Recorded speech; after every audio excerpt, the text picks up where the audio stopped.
Dia 26, crescendo por meio da tentação. Feliz é o homem que não cede, não pratica o mal quando é tentado, porque depois receberá como recompensa a coroa da vida que Deus prometeu àqueles que o amam. Tiago 1,12.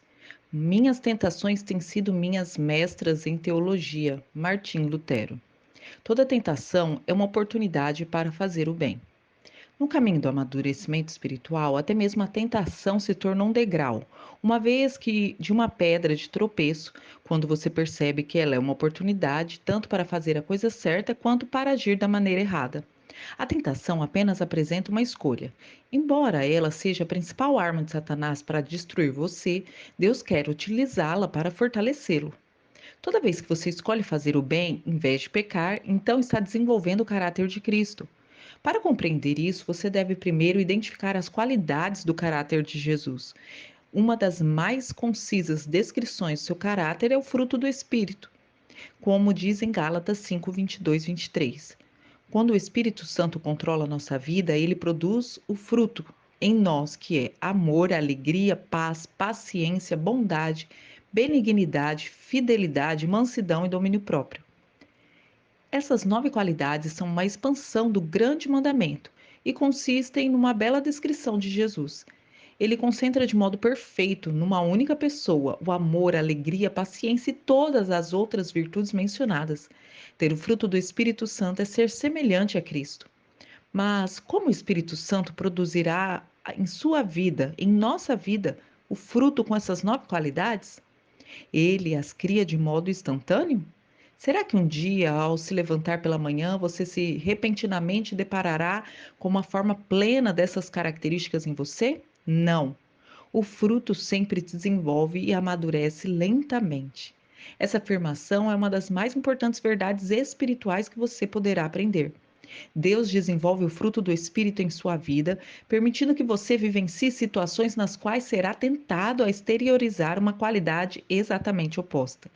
O desenvolvimento do caráter sempre envolve uma escolha e a tentação proporciona essa oportunidade.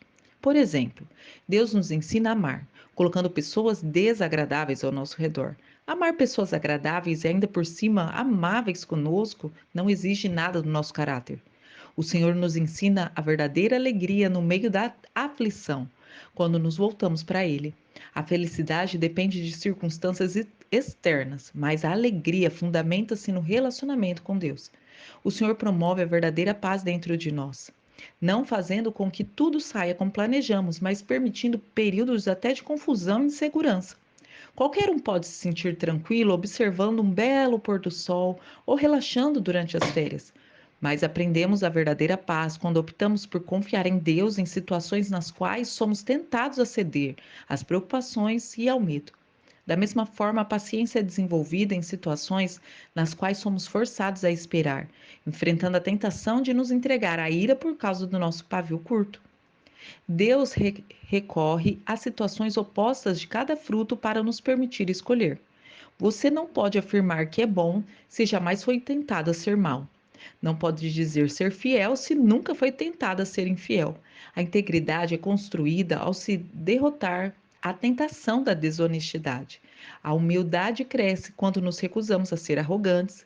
A perseverança desenvolve-se sempre que resistimos à tentação de desistir. Cada vez que você derrota uma tentação, torna-se um pouco mais semelhante a Jesus. Como a tentação se manifesta? É bom saber que Satanás é absolutamente previsível. Ele tem usado a mesma estratégia e os velhos truques desde que o mundo foi criado. Todas as tentações seguem um padrão idêntico. É por isso que Paulo declara: estamos bem familiarizados com os seus esquemas malignos. 2 Coríntios 2:11. A Bíblia ensina que a tentação segue um processo de 4 etapas, que Satanás fez uso tanto na tentação de Adão e Eva como na de Jesus. Primeira etapa: Satanás identifica um desejo dentro de você. Pode ser um desejo pecaminoso, como um de vingança ou de controlar os outros. Pode ser um desejo normal e legítimo, como o de ser amado, ser valorizado e sentir prazer.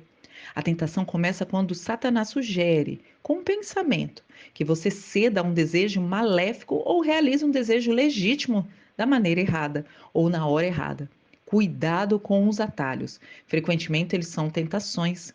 Satanás sussurra: Você merece isso. Você deve ter isso agora. Será emocionante, gratificante e fará com que você se sinta melhor. Costumamos pensar que a tentação está ao nosso redor, mas Deus diz que ela começa dentro de nós. Eu vou ler novamente. Costumamos pensar que a tentação está ao nosso redor, mas Deus diz que ela começa dentro de nós. Se você não tiver o desejo interiorizado, a tentação não tem como atraí-lo. Ela sempre começa na mente, não por circunstâncias. Jesus disse: Pois no interior do coração dos homens vêm os maus pensamentos, as imoralidades sexuais, os roubos, homicídios, os adultérios, as cobiças, as maldades, o engano, a devassidão, a inveja, a calúnia, a arrogância e a insensatez. Todos esses males vêm de dentro e tornam o homem impuro. Marcos 7, 21, 23. Tiago afirma que existe um exército interno de maus desejos dentro de vocês. Tiago 4:1. A segunda etapa é a dúvida. Satanás tenta fazê-lo duvidar do que Deus disse sobre o pecado. Será que é mesmo errado? Será que Deus realmente proibiu fazer isso? Não é possível que Deus tenha proibido isso para outro povo em outra época, não para agora. Deus não quer que eu seja feliz? A Bíblia adverte: cuidado, não deixem os maus pensamentos e as dúvidas levarem alguns de vocês a se afastarem do Deus vivo. Hebreus 13, 3, 12. A primeira etapa é o engano. Satanás é incapaz de falar a verdade, por isso é chamado de pai da mentira. João 8:44. Tudo que ele lhe disser será falso, ou nada além de meia verdade. Ele oferece a mentira em substituição ao que Deus já diz em sua palavra.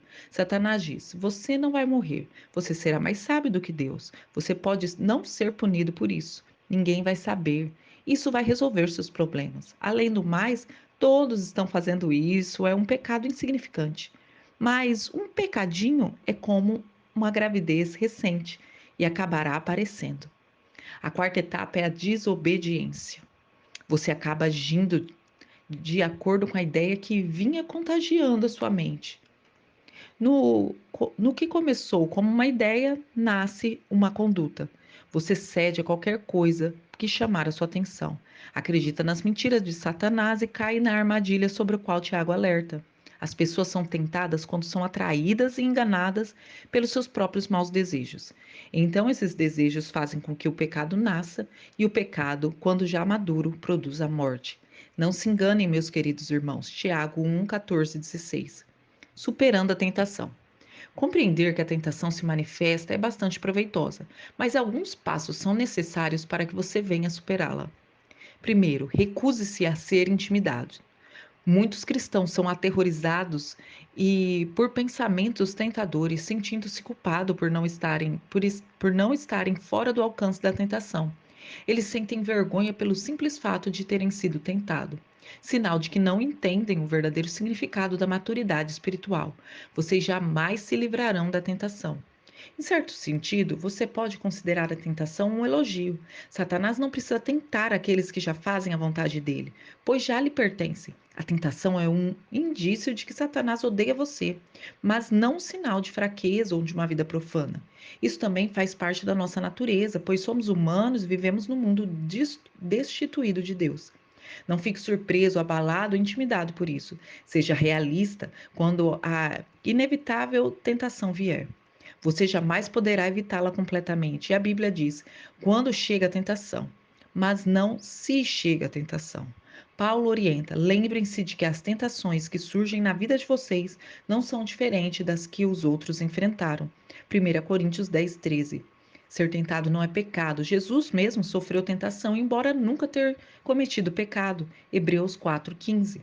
A tentação só se torna pecado quando você se entrega a ela. Lutero afirmou: não podemos evitar que os pássaros voem sobre a nossa cabeça, mas podemos evitar que eles façam ninho sobre ela. Você não pode impedir o diabo de lhe sugerir pensamentos, mas pode escolher não assimilá-los ou agir de acordo com eles. Por exemplo, muitos não sabem a diferença entre atração física ou excitação sexual ou sexualidade. Não são a mesma coisa. Deus fez de cada um de nós um ser sexuado. E isso é bom. Atração e excitação são reações naturais e espontâneas. Uma inclinação afetiva concedida por Deus como resposta à beleza física. Já a lascívia é uma atitude deliberada do desejo, é a escolha de comprometer sua mente com algo que você gostaria de fazer com o corpo. Você pode se sentir atraído ou mesmo excitado sem escolher pecar pela lascívia. Os homens, principalmente cristãos, sentem-se culpados quando os hormônios que foram concedidos por Deus exercem o devido efeito fisiológico. Quando reparam com uma mulher atraente, presume que isso já é lascívia e sentem-se envergonhados e culpados. No entanto, a atração não equivale ao desejo sexual ilícito até que você comece a insistir nisso. Na verdade, quanto mais próximo de Deus você fica, mais Satanás se reforça para tentá-lo. No instante em que você se torna filho de Deus, então Satanás, como um assassino de aluguel, fecha um contrato para acabar com você. Você agora é inimigo, por isso conspira para derrotá-lo. Às vezes, enquanto você está orando, Satanás sugere um pensamento mau ou bizarro, apenas para distraí-lo e envergonhá-lo. Não fique assustado e envergonhado. Entenda que Satanás teme as suas orações e tentará de tudo para impedi-las. Em vez de ficar se condenando com indagações do tipo: como pude pensar uma coisa dessa? Considere isso uma distração provocada por ele e volte imediatamente a se concentrar em Deus. Reconheça seu padrão de tentação e prepare-se. Há situações que o deixam mais vulneráveis a tentações do que outras. Algumas circunstâncias farão você tropeçar quase que imediatamente, enquanto outras nem incomodarão muito. São situações preparadas para atacar os seus pontos fracos, e você precisa também identificá-los, pois Satanás certamente já os conhece. Ele sabe exatamente o que você pode fazer para cair, para te fazer cair e trabalhar incessantemente para cercá-lo com essas circunstâncias. Então Pedro adverte: estejam sempre atentos. O diabo está querendo atacar e não quer outra coisa senão apanhar vocês desprevenidos. 1 Pedro 5,8. Pergunte a você mesmo: quando eu sou mais tentado? Em que dia da semana? Que hora do dia? Pergunte o lugar, qual lugar, no trabalho, em casa, na casa do vizinho, num bar, no aeroporto, no hotel, fora da cidade. Pergunte. Quem está comigo nos momentos em que sou mais tentado? São os amigos, colegas de trabalho, multidão de estranhos. Sou mais tentado quando eu estou só? Pergunte também.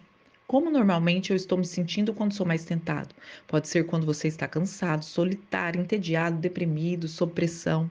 Ou talvez quando está magoado, zangado ou preocupado, ou ainda após um grande sucesso ou momento de elevação espiritual. Você deve identificar o seu padrão de tentação e então se preparar a fim de evitar tais situações tanto quanto é possível. A Bíblia nos adverte continuamente em nos prevenirmos para enfrentar a tentação. Mateus 26:41, Efésios 6, de 10 a 18, 1 Tessalonicenses 5, 6 e por aí vai.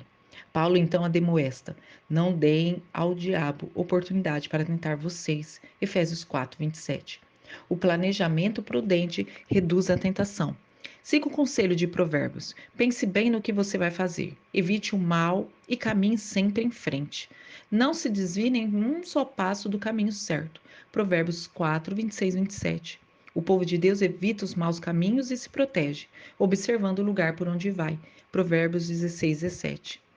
Peça ajuda a Deus. O céu tem uma linha direta 24 horas para emergências. Deus quer que você peça ajuda quando a tentação estiver muito forte. E ele diz: clame a mim no dia da angústia, e eu livrarei, e você me honrará. Salmo 50, 15. Chamo isso de oração micro-ondas, porque é rápida e objetiva. Socorro! Quando bate a tentação, você não tem tempo para conversar longas conversas com Deus. Simplesmente clame por socorro. Davi, Daniel, Pedro, Paulo e milhões de outros fizeram esse tipo de oração instantânea, pedindo ajuda na hora da aflição. E a Bíblia garante que o nosso pedido de socorro será ouvido, porque Jesus se compadece da nossa luta. Ele enfrentou as mesmas tentações que nos afligem. Cristo compreende as nossas fraquezas, pois ele enfrentou as mesmas tentações que enfrentamos, ainda que não tenha cometido nenhum pecado. Hebreus 4,15. Se Deus está aguardando para nos ajudar a derrotar as tentações, por que não pedimos a sua ajuda com mais frequência? Falando com franqueza, às vezes não queremos ser ajudados. Queremos ceder à tentação, embora saibamos que é errado. Nesses momentos, achamos que sabemos mais do que Deus, o que é melhor para nós. Em outras ocasiões, ainda nós ficamos envergonhados de pedir auxílio divino porque continuamos a ceder na mesma tentação repetidas vezes. Deus sempre Deus, porém, sempre Deus, porém, jamais se irrita, se aborrece ou perde a paciência se continuarmos recorrendo a Ele. A Bíblia diz: tenhamos confiança e chegamos perto do trono da graça, onde Ele está, e ali receberemos misericórdia e encontraremos graça sempre que precisarmos de ajuda. Hebreus 4,16. O amor de Deus não se esgota, a sua paciência permanece para sempre. Se você tiver que clamar pela ajuda dele 1000 vezes por dia a fim de derrotar a tentação, ele ainda vai estar lá, demonstrando a sua misericórdia e a sua graça. Então apresente-se corajosamente diante de Deus e peça força para fazer a coisa certa e depois espere que ele proverá. As tentações mantêm-nos dependentes de Deus, assim como as raízes crescem mais fortes. Quando o vento sopra contra a árvore, você se torna mais semelhante a Jesus toda vez que enfrenta uma tentação. Quando você tropeça, o que certamente ocorrerá, isso não representa o fim. Em vez de ceder ou desistir, busque a Deus. Confie que Ele vai te ajudar e lembre-se da recompensa que espera você. Quando as pessoas são tentadas e ainda continuam fortes, devem ficar felizes. Depois de provada a sua fé, Deus as recompensará com vida para sempre. Tiago 1,12. Tema para reflexão: toda tentação é uma oportunidade para fazer o bem. Versículo para memorizar: Deus abençoa as pessoas que pacientemente suportam a provação. No final receberão a coroa da vida que Deus prometeu a todos que o amam. Tiago 1,12. Pergunta para meditar: que atributo do caráter cristão eu posso desenvolver para derrotar minha maior tentação? E que Deus nos abençoe.